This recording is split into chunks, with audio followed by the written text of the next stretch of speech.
Romantic love story in Hindi to read.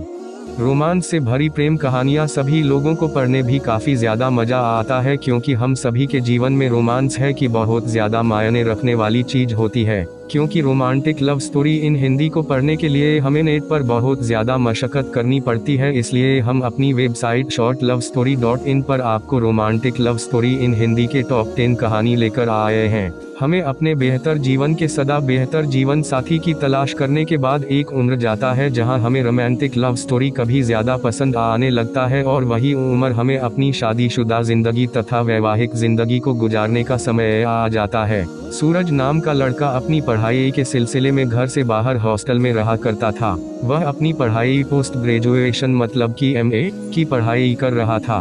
उसकी उम्र लगभग 22 साल थी। वह अपने दोस्त तथा अपने सहपाठियों के साथ अपने लॉज हॉस्टल में रहकर पढ़ाई किया करता था, लेकिन वह फिर पढ़ाई होने का कभी ज़्यादा चिंतित रहता था, क्योंकि उसे पढ़ा की काफ़ी ज़्यादा चिंता रहती थी, क्योंकि वह एक मध्यम वर्ग से संबंधित लड़का था जिसे पढ़ने लिखने के लिए उसके माता पिता बहुत ज़्यादा मेहनत करके उसे हॉस्टल में रखकर पढ़ाई करवा रहा था। ऐसे में वह अपने घर वालों को भी कभी धोखा नहीं देना चाहता था, क्योंकि वह जानता था कि उनके माता पिता करने जाना मेहनत करके उसके लिए पढ़ाई के लिए पैसे का इंतजाम करते हैं, लेकिन जो होने वाला है वह तो होकर ही मानेगा। उसे अपने ही स्कूल कॉलेज में एक लड़की से बहुत ज़्यादा प्यार हो जाता है और उस लड़के से तुरंत ही प्यार किया कर देता है। तुरंत ही प्यार का इजहार करने के बावजूद भी घोषाल की कुछ दिन का समय लेती है, क्योंकि वे उसके बारे में ज़्यादा जानती भी नहीं थे। सूरज मन ही मन यह सोचकर खुश हो रहा था कि वह लड़की उसके प्यार को मान लेगी, लेकिन बाद में इसके विपरीत ही हुआ है। वह लड़की अपने प्यार के लिए सोचने समझने के लिए कुछ दिन का समय मांगा था, लेकिन अगले दिन ही जब वह आती है और सूरज से मिलती है तो सूरज से कहती है कि आपसे एक बात करनी है अकेले में।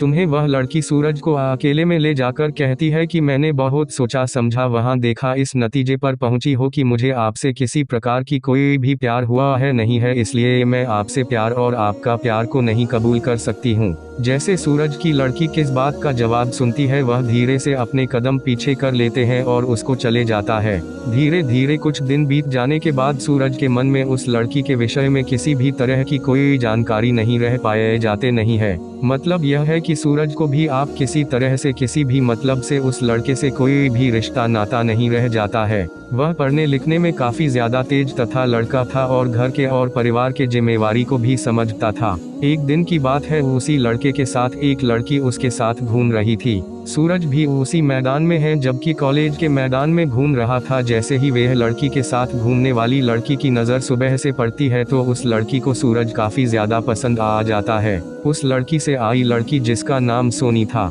सोनी बहुत ज़्यादा बाहर मैदान में घूम रहे हैं सूरज को देख देखकर अपने मन में ही मन प्यार करने लगी थी। ऐसे में सूरज को भी इस बात की जानकारी नहीं थी कि वह लड़की से घूर रही है। सोनी ने मन ही मन उसे अपना पति स्वीकार कर लिया था, क्योंकि सूरज भी देखने में काफ़ी ज़्यादा अच्छा लगता था। अलग ही सूरत है, अच्छे कपड़े नहीं पहने के बावजूद भी वह बहुत ज़्यादा रोमांटिक और रोमांस से भरपूर लड़का देखने में लगता था। सोनी मन ही मन मुस्कुरा रही थी सूरज को देखकर, क्योंकि उन्हें यह पता था कि सुरेश की उदासी को देखकर यह लगता है कि उसका कोई भी गर्लफ्रेंड नहीं है। ऐसे भी सोनी को यह पक्का मालूम था कि अगर हुआ है जहां करेगी तो सूरज उसे प्यार को मिलेगा तुरंत ही, बिना सोचे समझे। सोनी उसी कॉलेज में नहीं पढ़ती थी, दूसरी कॉलेज में पढ़ते थे। वह अपने सहेली के साथ घूमने के लिए आए थे। जय दिन से सूरज को बदल कर देखती है, मतलब कि सोनी देखती है। सोनी प्रत्येक सप्ताह शनिवार को हुआ सूरज को देखने के लिए अपनी सहेली के साथ सहेली के कॉलेज में आ जाया करते थे। इस बात की जानकारी सूरज को भी नहीं थी, लेकिन एक दिन मौका पाकर सोनी ने सूरज को गांव की प्यार भरी नज़रों से देख ही रहा था कि सूरज ने उसे ही देखते होने आते हुए देख लिया था। सुरेश की नज़र पड़ते ही बदल गई, अपनी नज़रें पीछे योगा लेते हैं और इधर उधर देखने लगी थी। फिर जैसे ही सूरज कहीं दूसरी जगह देखने लगता होगा, ना कि मतलब कि सोनी फिर सूरज को टकाटक नज़रों से देखने लगते थे। फिर उसके बाद सूरज ने उस लड़की को देखा तो वह लड़की सूरज को ही देख रही थी। जैसे ही सूरज देखा वह लड़की फिर अपनी नज़र नीचे कर ली थी। सूरज को भी बिल्कुल यकीन हो गया था कि वह लड़की सूरज के बारे में कुछ ना कुछ सोच ही रही थी, लेकिन सूरज को उसके प्यार के बारे में बिल्कुल भी अंदाजा नहीं था, क्योंकि जिस लड़की के साथ हुआ था कि मतलब कि जिस लड़की के साथ सोनी घूमने आया करते थे वही लड़की सोने से पहले ही ठुकरा दिया था। ऐसे भी आप कोई रोज एक ही नहीं बनता है कि उसकी सहेली सूरज के बारे में, प्यार के बारे में सोचेगी। कॉलेज से थोड़ी दूर एक वाटर पार्क था, जिसमें लोग अपनी मौज मस्ती के दिनों में छुट्टी के समय में समय निकालकर घूमने के लिए जाया करते थे।